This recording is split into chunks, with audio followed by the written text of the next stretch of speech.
Football এমন একটা game, আপনি 90 মিনিট না পার হওয়া পর্যন্ত কিছু বলতে পারবেন না। ওয়ার্ল্ড ফুটবল শাসন করার দুইজন প্লেয়ারকে আমরা হারাবো, তিনজনও হতে পারে। ইজ ফিট, আমার মনে হয় is one of the best midfielder. এবারে বিশ্বকাপে কোন দলগুলোকে আসলে হট ফেভারিট মনে হচ্ছে?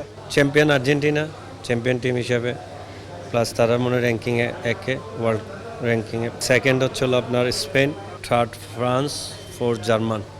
মানে 1, 2, 3, 4 নেই, 4টা টিমই আছে। আরও 2টা টিম এক্সট্রা যোগ করতে চাই, কারণ হলো পর্তুগাল অ্যান্ড ব্রাজিল।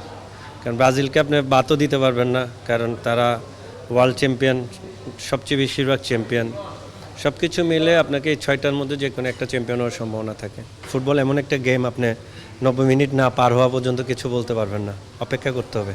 দেশ হয়তো ওয়ার্ল্ডের বেস্ট গেম ফুটবল। সব কিছু মিলে আমি মনে করি যে ওয়ার্ল্ড কাপে অনেক কিছু ঘটবে, আপনার সারপ্রাইজ কিছু দেখতে পাবেন।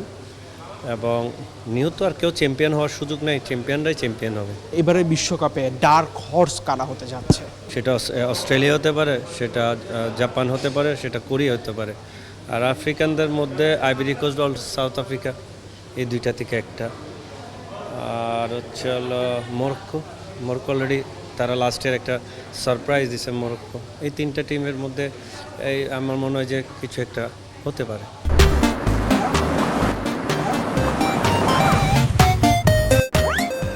আপনার পছন্দের দল এবং পছন্দের খেলোয়াড় সম্পর্কে জানতে চাই। আমার পছন্দের দল হলো আর্জেন্টিনা, পছন্দের প্লেয়ার লিওনেল মেসি। এবারে বিশ্বকাপে সেরা খেলোয়াড় কে হতে পারে? 4টা 5টা টিমের যদি এক একজন করে নাম বলা হয়, তাহলে আপনি ভালো বলতে পারবেন যে নোস আর্জেন্টিনা, লিওনেল মেসি। আসলে মেসি লাস্ট ওয়ার্ল্ড কাপ, আমরা ওয়ার্ল্ড ফুটবল শাসন করার দুইজন প্লেয়ারকে আমরা হারাবো, তিনজনও হতে পারে যদি নেইমার যদি ইনজুরিতে না পড়া হয়। এমবাপে, ইয়ামাল স্পেনের, এদের মধ্যে বেস্ট প্লেয়ার হওয়ার সম্ভাবনা রয়েছে। কিন্তু মিডফিল্ডার ছিলেন, মিডফিল্ড থেকে যদি কাউকে পিক করতে বলা হয়, কাকে পিক করবেন? স্পেনের রড্রিগো যদি ইনজুরি না হয়, ইজ ফিট, আমার মনে হয় is one of the best midfielder now.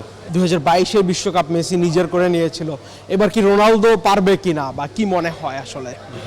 Football তো টিম গেমের সঙ্গে সঙ্গে কিছু এক্সট্রাঅর্ডিনারি প্লেয়ার থাকে যারা ম্যাচ চেঞ্জ করে দেয়। রোনাল্ডো এক্সট্রাঅর্ডিনারি, আমি বললাম কিছুক্ষণ আগে।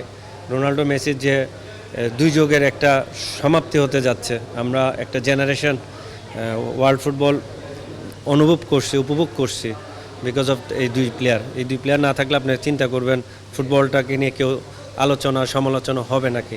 রিয়াল মাদ্রিদ, বার্সেলোনা বাদে কিন্তু এরকম সমালোচনা হয় নাই। যতদিন তারা এই দুই ক্লাবে ছিল, সবচেয়ে বেশি সমালোচনার নাম এই দুই নাম ছিল।